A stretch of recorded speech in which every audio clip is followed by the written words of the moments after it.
Jennet Robinson Altman left some big shoes to fill in May after she stepped down as the executive director for the Charleston Center for Women. And 3 months later, Brennan has filled those shoes.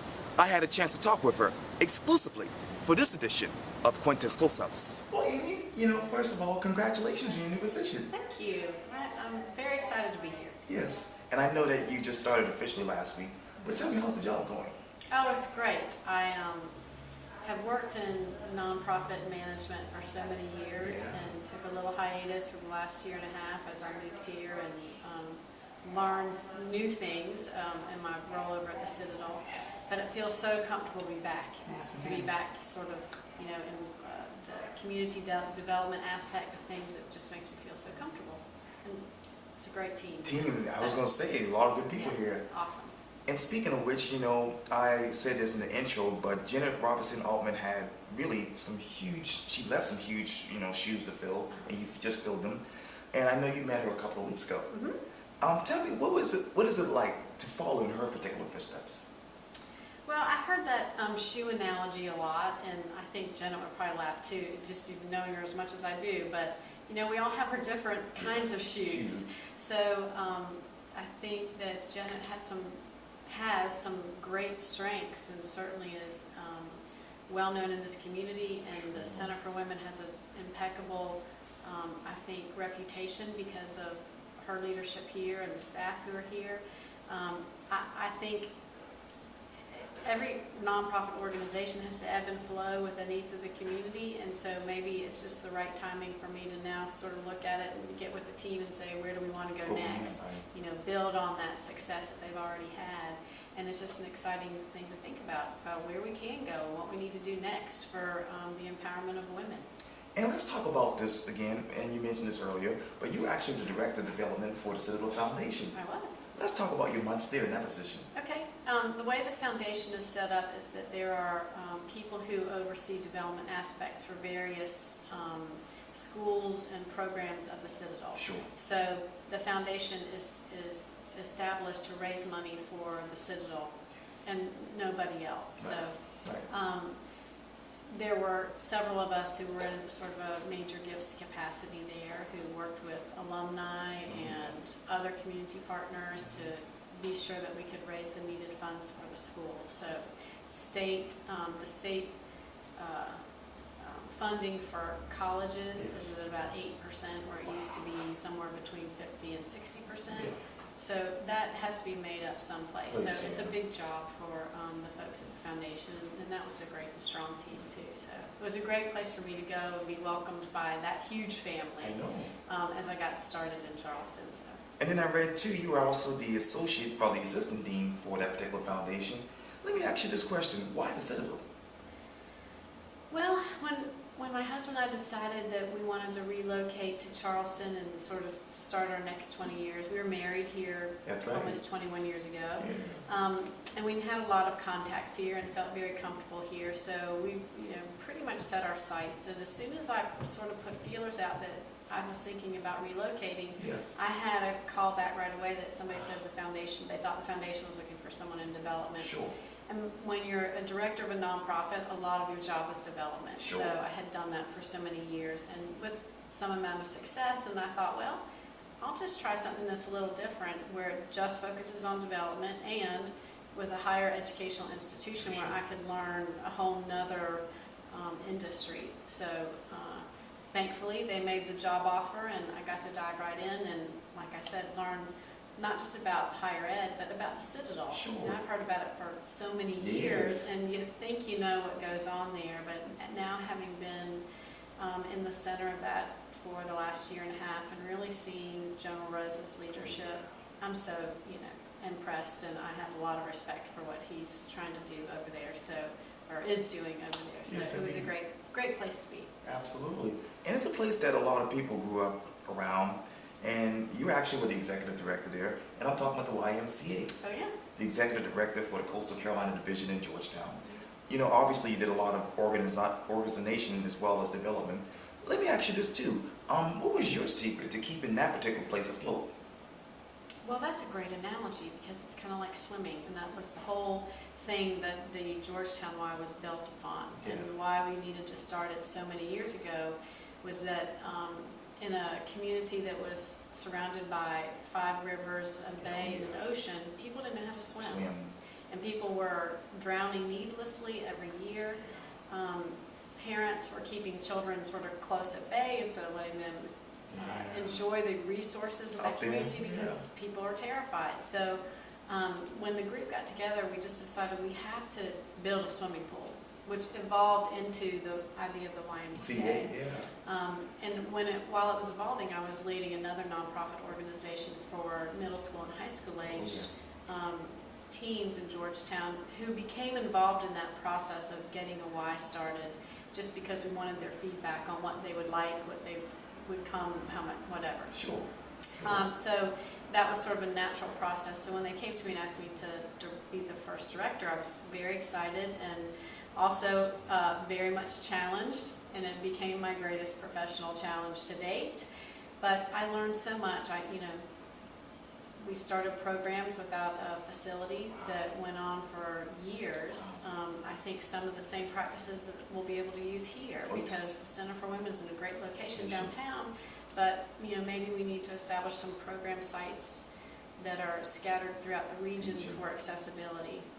And that's what we did at the Y and got things started. But when I think the biggest challenge there was trying to educate the community about what something like a YMCA would mean for the community when people had their preconceived notions about their grandfather's Y, and there was a big challenge and a big hurdle to really paint a picture for people of what could happen if something like the Y was created in Georgetown that would benefit everybody economically, teach people to swim, be this healthy, great place for every citizen without anybody really having experienced it except for way back. So it was a great, great project, and the day that we opened the doors was exciting for everyone.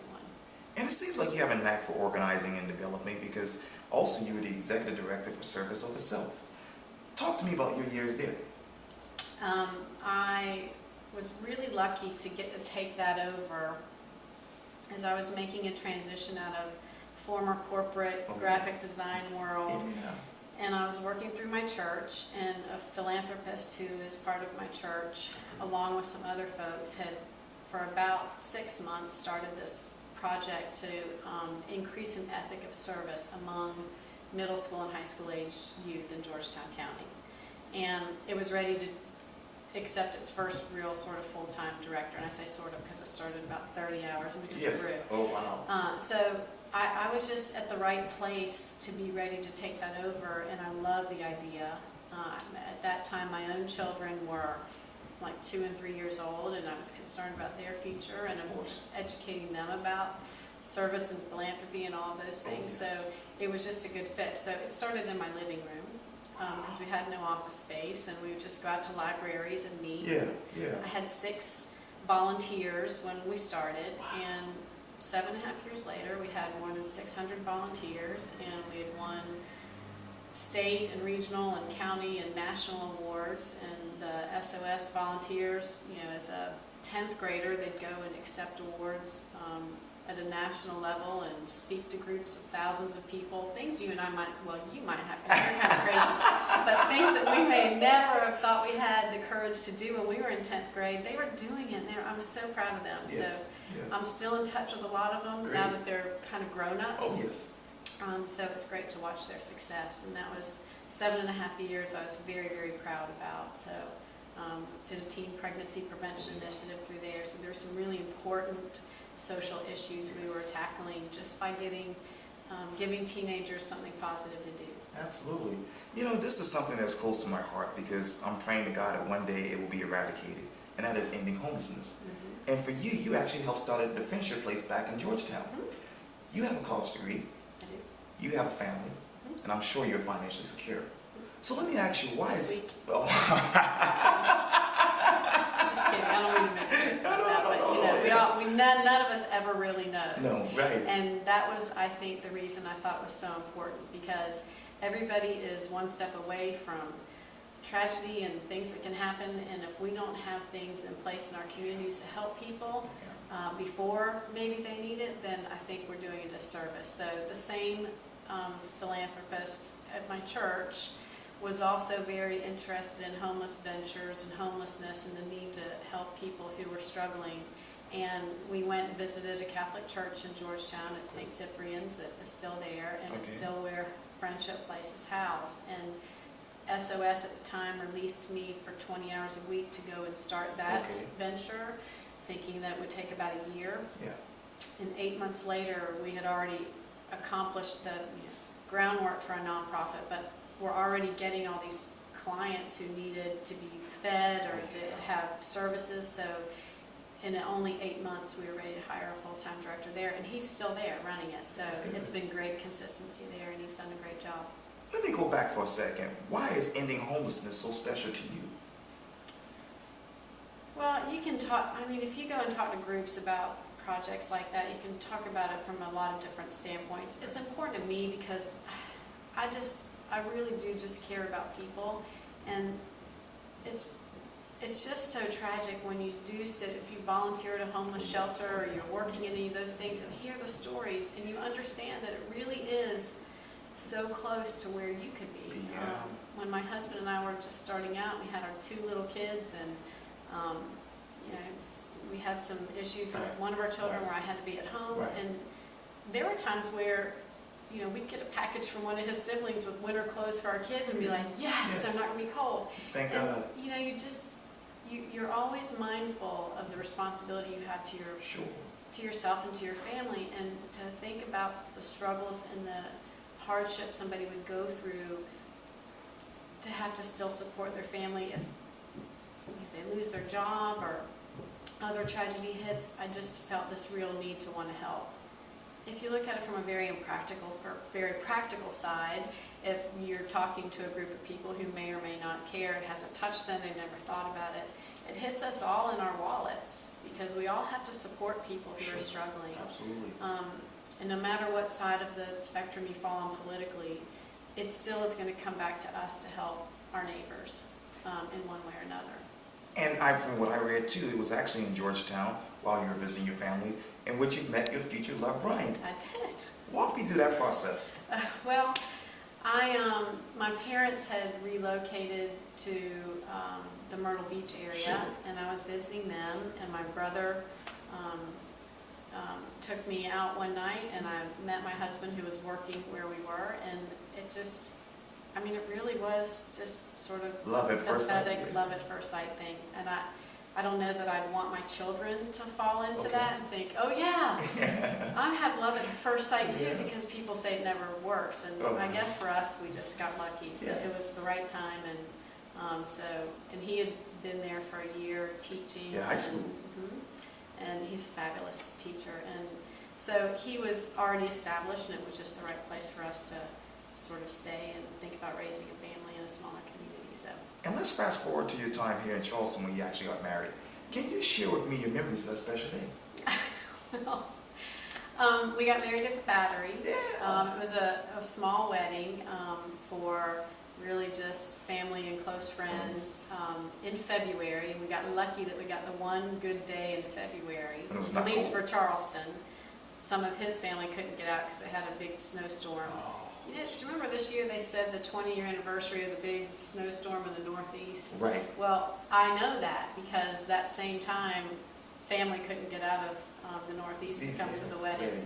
So, but we got lucky here, and it was gorgeous, and it was just a beautiful day. And now, whenever we go for our walks and around the Battery, we just have these great memories. And then later, you actually moved back. Well, you moved to Georgetown with him.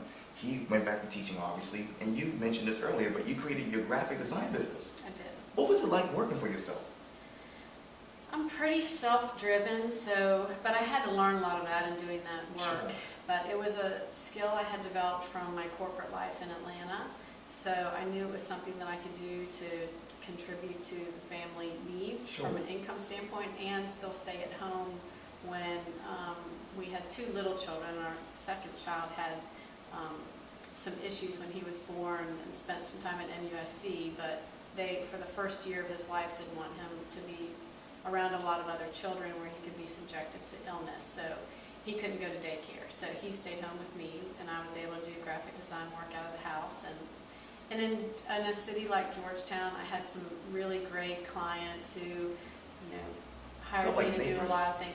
They're definitely like neighbors, but it wasn't big corporate America where, so it was, you know, a lot of the graphic design needs that you have in a nonprofit. And so now I can do that for a nonprofit too, and that helps us from the marketing standpoint. But so it was great work and allowed me an opportunity to meet a lot of people and establish some relationships in Georgetown when I first moved there. And you touched on this earlier, and I understand it's difficult to talk about, but let's talk about 1993 when Kyle was born. How did you overcome that?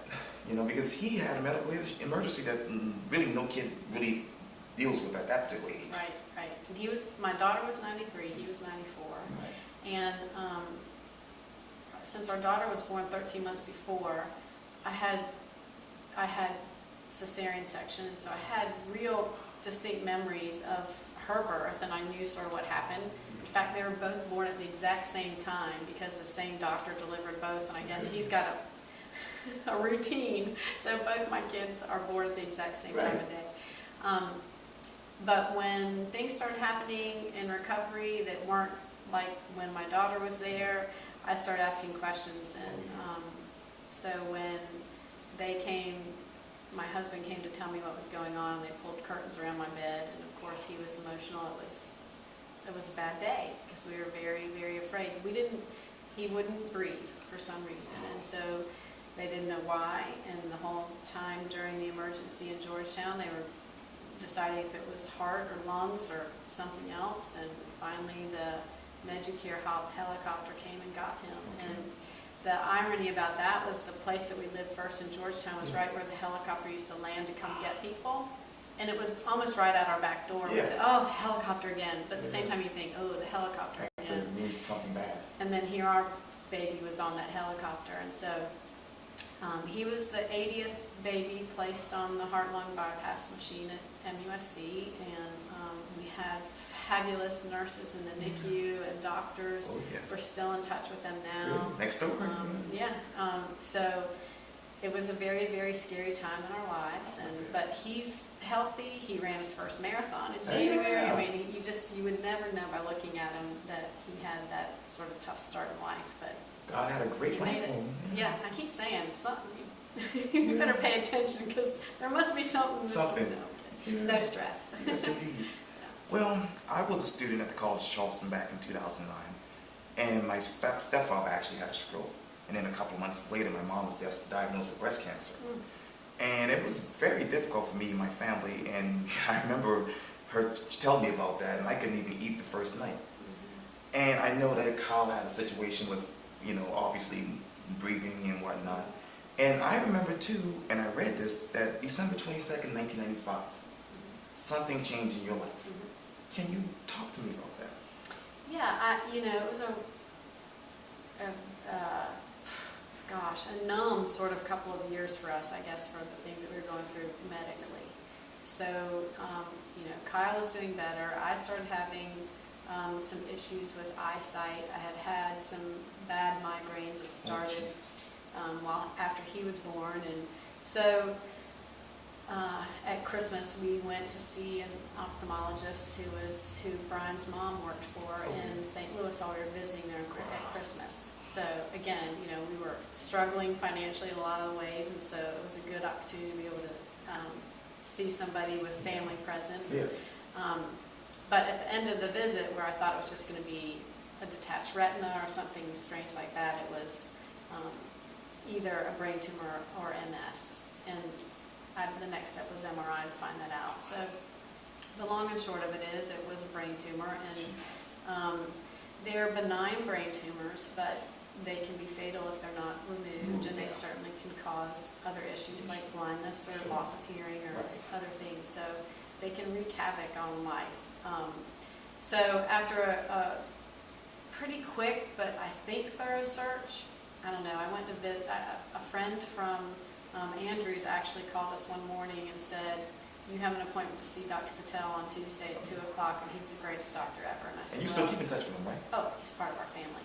So, but at that time I thought, okay, well, we'll go see this guy at MUSC, and who knows. And well, immediately we just felt comforted by his approach, his team in there. They all talked about our kids being little and what they're going to do through my surgery. They're just such kind and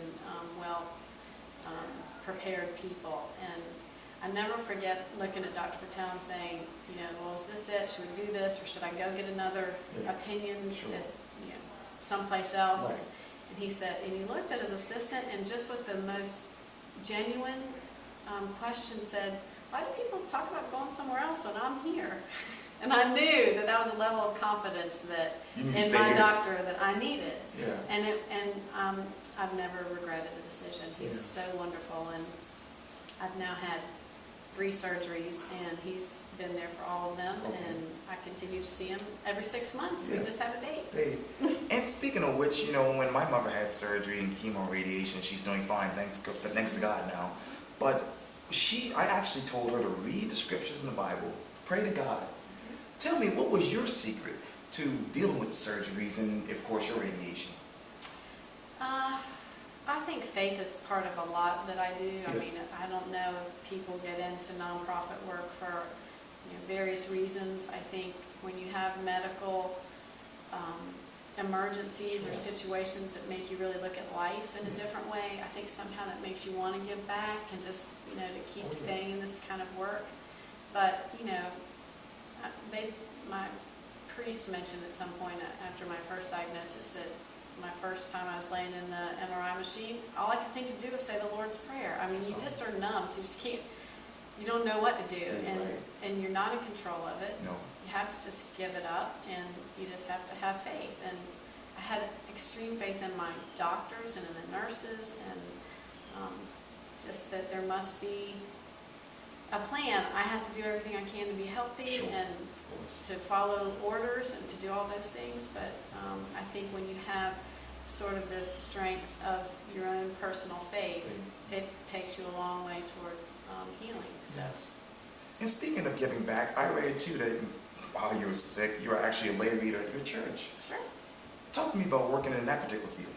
Well, lay reading was a great opportunity for me. I was starting into nonprofit work, and I was doing that before I was diagnosed with anything. But I wanted to be active in the church, and I was afraid to be a lay reader because I thought about public speaking. I mean, how many people say they love public speaking? Well, I can say it now, and I think lay reading helped me gain that confidence. Yeah, because you have to prepare for whatever the reading is, because we all know that in the Bible there are some crazy names and things. Sometimes you're the one who has to read those. Zechariah. Prepared.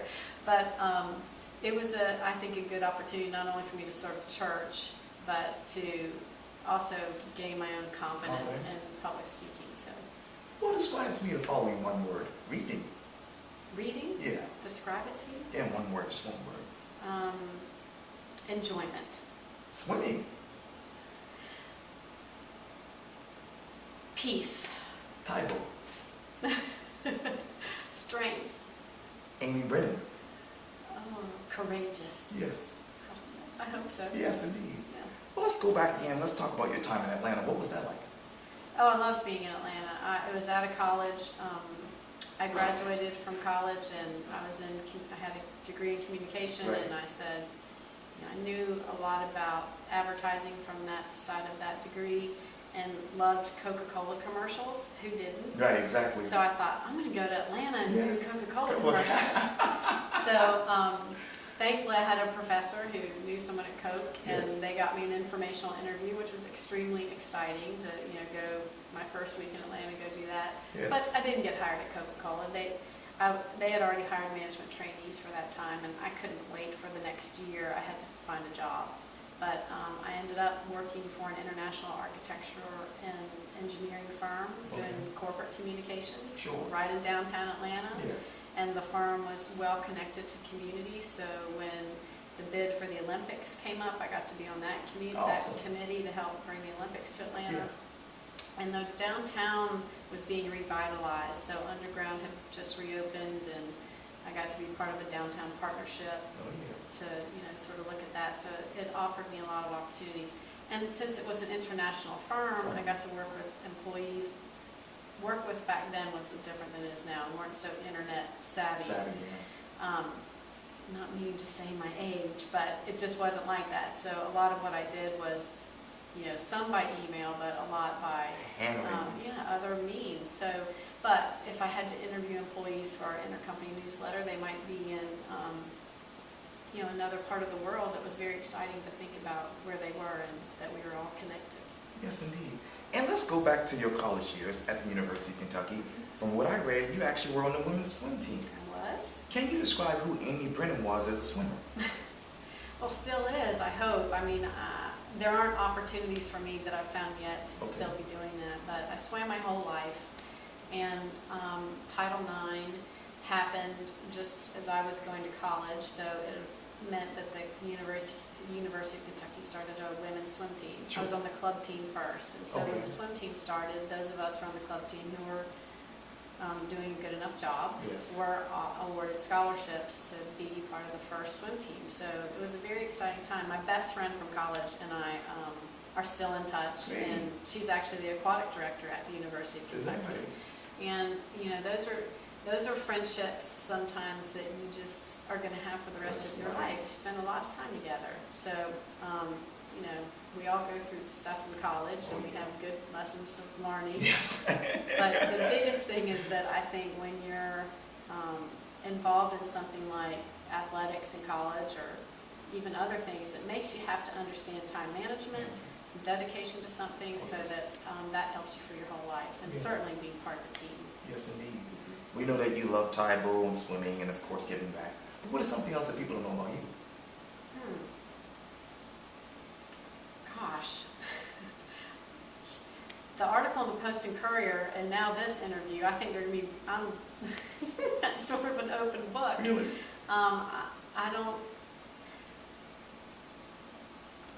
really know what is of interest that people don't know. I mean, you and I just talked that I'm sort of a runner, but I can't really claim that all the time, because I go through times of life where I'm like, I'm kind of tired of running, so I try to do something else. But I've done a half marathon, and I've done a 10-miler, and so I've made those kinds of accomplishments. But where my husband's done 5 marathons and my son's done his first marathon, I have no desire to do that. So I'm not sure I'm a runner. I like to run. So, okay, here's what you can know. Okay. You know those Myers-Briggs tests? Oh, yes. So I think this is hilarious because of my work and interest in working in community. But when you do the tests on if you're introverted or extroverted. Well, I'm an E, which I'm sure you're not surprised with. But not only that, every single answer was extroverted. Wow. So I think that means I better get to know myself better. And have some places where I gain strength for myself. But so I'm a 100% E. Yes, indeed. Well, you just started here as the executive director for the Charleston Center for Women, that is. But we all have a future. So let me ask you this: what's the next step for you? Well, I've just made this step, so I can see finishing my career here. I think there's certainly enough to do, and there's a lot of options on the horizon about where we can go and where we can grow and what we can mean to this community and to other communities throughout the state.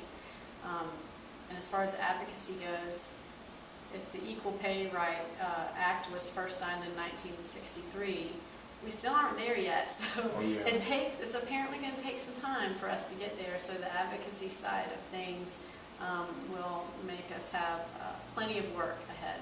But I'm not looking beyond this at all. At the moment, I'm very happy here. It's an exciting place to be. The board, I met with the executive committee the other day for the first time, and it's just an extremely dedicated board who is doing everything they can to understand governance and structure, and I give them so much credit because they're all volunteers. They give a lot of time and resources to the Center for Women, and we wouldn't exist without them and the sponsors and other donors that we have. They're such important partners to what the work that goes on here. That's true. Amy Brennan was so great talking to you. Thanks. It's so good to Thank talk to you. too. Yes, yes. Take yes. care. Likewise.